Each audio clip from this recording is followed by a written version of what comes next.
ഈ സെഷനിൽ steps in historical research എന്ന ടോപ്പിക്കാണ് ഡിസ്കസ് ചെയ്യുന്നത്.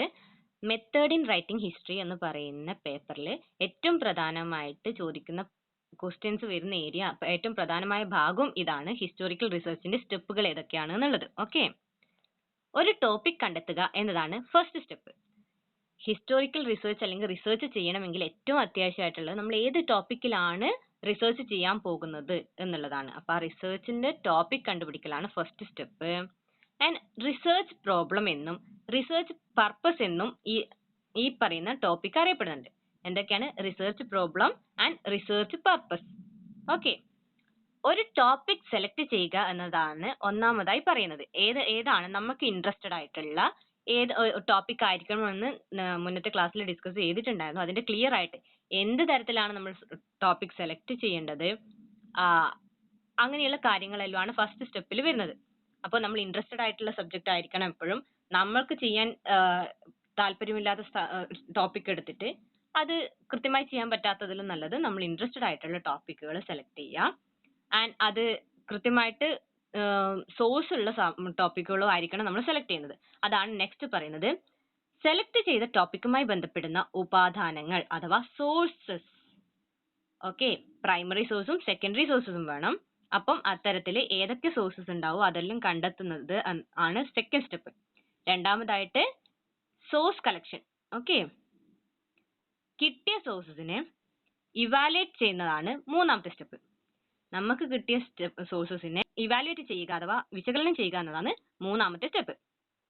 ഓക്കെ, ആൻഡ് ഏതൊക്കെയാണ് സത്യസന്ധമായ അഥവാ ട്രൂത്ത് കറക്റ്റ് ആയിട്ടുള്ള ടോപ്പിക്കുകൾ ഏതൊക്കെയാണ്, ഫാക്ച്വലി പ്രശ്നങ്ങളൊന്നും ഇല്ലാത്ത അല്ലെങ്കിൽ അഡീഷൻസോ നറേഷൻസോ ഇല്ലാത്ത ഏതൊക്കെയാണ് കള്ളം അഥവാ ഫോൾസ് സ്റ്റേറ്റ്മെന്റ്സ് അല്ലെങ്കിൽ ഫോൾസ് ആയിട്ടുള്ള കൺക്ലൂഷൻസ് പറഞ്ഞിട്ടില്ലാത്ത സോഴ്സസ് ഏതൊക്കെയാണ്, അതൊക്കെയാണ് ഈ പറയുന്ന സോഴ്സസിനെ കുറിച്ചിട്ടുള്ള അനാലിസിസിൽ നമ്മൾ ഡിസ്കസ് ചെയ്യാം. അതുകൂടാതെ നമുക്ക് കിട്ടുന്ന സോഴ്സിന്റെ ഓതന്റിസിറ്റി അഥവാ സത്യസന്ധത അല്ലെങ്കിൽ ജെന്യൂനിറ്റി എന്നൊക്കെ പറയും. എന്ന് വെച്ചാൽ ഇപ്പം റോമില താപ്പറിന്റെ ടെക്സ്റ്റ് ബുക്ക്, അത് റോമില താപ്പറിന്റെ റിസർച്ച് വർക്ക് തന്നെയാണ്. അല്ലാണ്ട് ആ പേരിൽ വേറെ ആരെങ്കിലും എന്തെങ്കിലും തരത്തിലുള്ള എന്തോ കോപ്പി ചെയ്ത് ഉണ്ടാക്കിയതൊന്നും അല്ല. ആൻഡ് ചില ഗൈഡ് വർക്കുകൾ, സാധാരണ നമുക്ക് പഠിക്കാൻ കിട്ടുന്ന ഗൈഡ് വർക്കുകളൊക്കെയും ഇത്തരത്തില് കുറെ ബുക്കിൽ നിന്നുള്ള കുറച്ച് ഡാറ്റാസ് കളക്ട് ചെയ്തിട്ട് ഒരു എക്സാം ഓറിയന്റഡ് അല്ലെങ്കിൽ ജസ്റ്റ് നമുക്ക് ഇൻഫർമേഷൻ അറിയാൻ വേണ്ടി മാത്രമുള്ളതായിരിക്കും. അതൊരിക്കലും നമുക്ക് റിസർച്ച് ചെയ്ത് കണ്ടുപിടിച്ച ഒരു റിസർച്ച് തീസിസ് ആയിട്ടോ അല്ലെങ്കിൽ വളരെ എല്ലാ ഡാറ്റാസും കറക്റ്റ് ആയിട്ടുള്ള ആക്യുറേറ്റ് ആയിട്ടുള്ള ഓതന്റിക് വർക്കായിട്ടോ നമുക്ക് ചൂസ് ചെയ്യാൻ പറ്റില്ല. അത്തരത്തിൽ നമുക്ക് കിട്ടുന്ന സോഴ്സുകൾ ഗൈഡ് വർക്കാണോ, ടെക്സ്റ്റ് വർക്കാണോ, അതല്ല റിസർച്ച് വർക്കാണോ, ഇത്തരത്തിൽ മൂന്ന് തരത്തിൽ നമുക്ക് പുസ്തകങ്ങളെ തരംതിരിക്കാൻ പറ്റും. എസ്പെഷ്യലി സെക്കൻഡറി സോഴ്സസിനെ നമുക്ക് കിട്ടുന്ന സെക്കൻഡറി സോഴ്സസിനെ ഈ മൂന്ന് തരത്തിലേക്ക് നമുക്ക് തരംതിരിക്കാൻ പറ്റും. ഗൈഡ് വർക്ക്, അതിലും കുറച്ചും കൂടി ഓതന്റിക് അല്ലെങ്കിൽ ട്രൂത്ത്ഫുൾ ആയിട്ടുള്ളത്.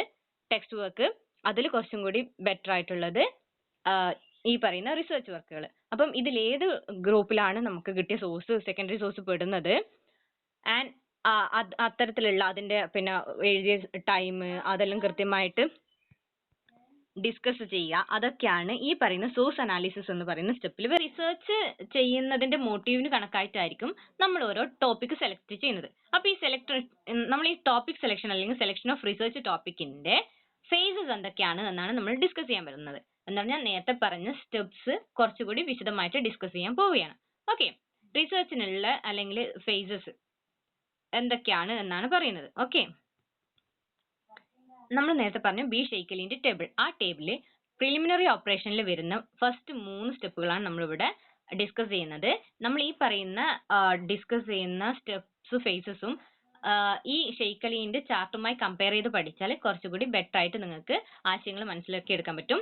ഷെയ്ക്കലിന്റെ ചാർട്ട് പ്രകാരം പ്രിലിമിനറി ഓപ്പറേഷൻ എന്ന് പറയുന്ന സെക്ഷനിൽ വരുന്ന 3 ടോപ്പിക്സ് ആണ് ഈ പറയുന്ന സബ്ജക്റ്റ് ആയിട്ട് നമ്മളിവിടെ ഡിസ്കസ് ചെയ്യുന്നത്. Selection of A suitable subject.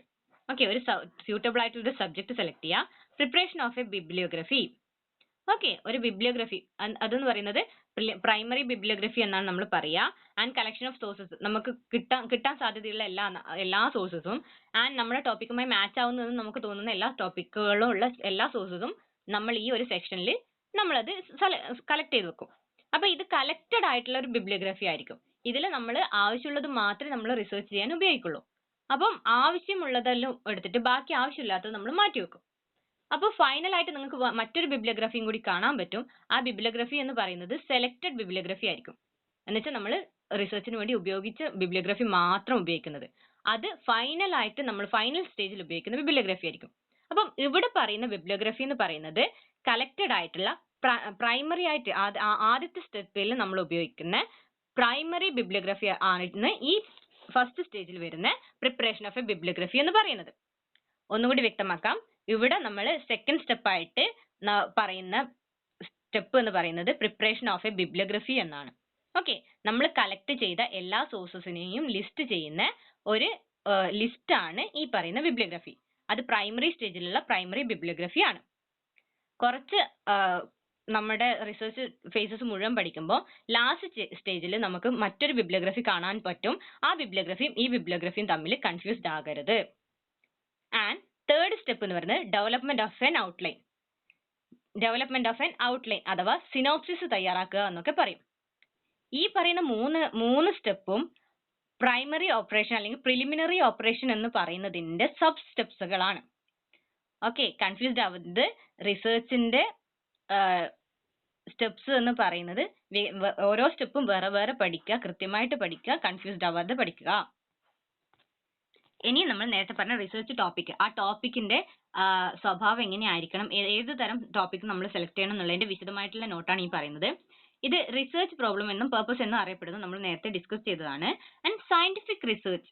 Okay, scientific റിസർച്ചിലെ ഒന്നാമത്തെ സ്റ്റെപ്പ് ആണിത്. ഓക്കെ, എന്ന് വെച്ചാൽ നമ്മൾ സിസ്റ്റമാറ്റിക് ആൻഡ് സയന്റിഫിക് ആയിട്ട് റിസർച്ച് ചെയ്യുമ്പോൾ ഫസ്റ്റ് വേണ്ടുന്നത് റിസർച്ച് ടോപ്പിക് എടുക്കലാണ്. ആൻഡ് റിസർച്ച് ടോപ്പിക്കിലൂടെ റിസർച്ചർക്ക് ലഭിക്കുന്നത് ഏത് കാര്യത്തിൽ കൂടുതൽ ശ്രമം കൊടുക്കണം, അല്ലെങ്കിൽ ഏത് കാര്യത്തിലേക്കൂടിയാണ് നമ്മൾ ശ്രമിക്കേണ്ടത്, ആ ടോപ്പിക്കിന്റെ എൻഡ് ഏകദേശം എങ്ങനെയായിരിക്കും, ഏതൊക്കെ മെത്തേഡ് എടുക്കണം, ഏതൊക്കെ മനസ്സിലാക്കാം, കൂടാതെ എന്ത് ടോപ്പിക്കിലാണ് കൂടുതൽ ശ്രദ്ധ നൽകേണ്ടത്, പിന്നെ ഈ പറയുന്ന പോലെ ഭാവിയിൽ ഏത് ഘടനയിലാണ് ഇത് ഉണ്ടാവാൻ പോകുന്നത്.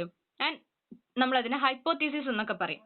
അപ്പം ഹൈപ്പോത്തീസിസ് ഇതിന്റെ എൻഡിൽ നമുക്ക് എന്ത് ആണ് ഉണ്ടാക്കാൻ സാധ്യത ഉണ്ടാവുക, കൺക്ലൂഷനിൽ എന്ത് തരത്തിലുള്ള കൺക്ലൂഷനിലേക്കായിരിക്കും നമ്മൾ എത്തിപ്പെടാൻ പോവുക എന്നുള്ള ഒരു ഊഹം ഉണ്ടാക്കുക.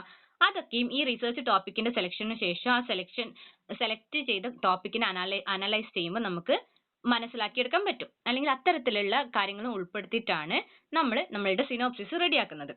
ആൻഡ് സിനോപ്സിസ് എന്നാന്ന് പറഞ്ഞാൽ നമ്മൾ എന്താണ് ഈ പ്രൊജക്ട് ചെയ്യാൻ പോകുന്നത്, അല്ലെങ്കിൽ എന്ത് തരത്തിലാണ് പ്രൊജക്ട് ചെയ്യാൻ ഉദ്ദേശിക്കുന്നത് എന്നുള്ളതിന്റെ ഒരു മിനിയേച്ചർ ഫോമിനെയാണ് നമ്മൾ സിനോപ്സിസ് എന്ന് പറയുന്നത്.